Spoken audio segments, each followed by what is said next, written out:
Hello, and welcome to Lecture 4 of Electric Charges and Forces in Phys 1201. And in the next two lectures, we're going to be looking at electric fields, which probably really deserve about a month of the course, but we're only going to be able to afford to give them a week. Electric fields are an example of a more general idea just called a field. And so the first thing to understand is this idea of what a field is. So here's a hypothetical question. Here's the sun and the earth in a definitely not to scale diagram. And let's suppose that somehow, in an experiment that I hope we are never able to carry out, suddenly we make the sun disappear. Poof, it's gone. So the question now is, how long would it take for us on Earth to notice that the sun was gone? And you might be inclined to say, well, I think we would notice right away if the sun disappeared, Jeff. But actually there's a detail here, because we are quite a long way away from the sun. And the way we know the sun is there is that there's light arriving at the Earth from the sun. And so at the instant the sun disappeared, there would still be all of this light filling space around the sun, streaming outward in all directions. And now what would happen is we've got this hole in the light here where the sun just disappeared, and that would grow as the trailing edge of the light moves away from where that light originated. And eventually that would get out to the Earth, and all of a sudden then we would see the sun disappear. And so the answer is about 8.5 minutes. That's about how long it takes for light to travel this direction. But now I want you to focus on this idea of how, when the sun was here, it had filled space all around it with all of this light. So it had in some sense modified space by filling it with light.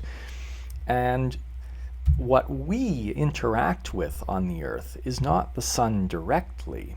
It's all this light arriving at us from the sun. We're interacting with the modified space surrounding the sun. And this is an example of a field. So now let's think of something more closely related to what we've been talking about with electric forces. But I want you to keep that image of the light filling all of space around the sun in your mind, because we're going to use the same sort of idea here. So let's think about two charges separated by a distance r. And so we can use Coulomb's law to calculate the force that they exert on each other. Now let's suppose that we wiggle this charge q1 back and forth. That's going to change the value of r, and so in turn it's going to change the value of the force. But it doesn't happen immediately. We're not going to think of the charge as interacting directly with the other charge. We're going to think instead of each charge modifying space around it, just like the sun filled space around it with light. These have in some way modified space around them. And so now this influence, the change to do with how this charge moved back and forth, has to propagate outward before it has any effect on the other charge. This modified space, which is the real agent of the force on charge q2, is what we call the electric field.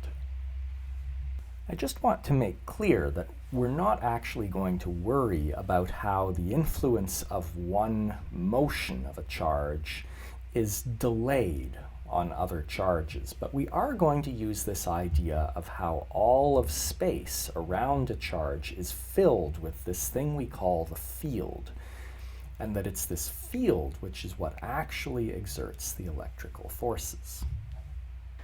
This brings us to the definition of the electric field. Let's just think about some big region of space, empty space. There's nothing at all here. And in the middle of it, there's some point A. And we're interested in the point A. we want to know how charges behave there. Now, there are no charges there, but we want to know how charges will behave as they move through the point A. And so, to find out, we bring in a probe charge. Now, we're not interested in this charge. We're using it to measure the properties of point A. And to keep things simple, let's say that this is a positive probe charge. And what we find when we put it at point A is that there's a force on it, an electrical force, like that. You might ask, what's causing this force? Well, of course, there are several possibilities. It's a positive probe charge, so that electric force could be caused by a bunch of positive charges over here. Or they could be caused by a bunch of negative charges over here, or perhaps a combination of both. The point is, we don't know.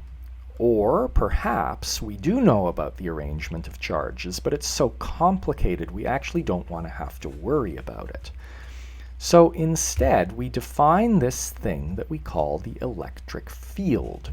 And this is now a property of the point A. So we say that the electric field at point A is the measured electrical force on our probe charge divided by the amount of charge on the probe charge.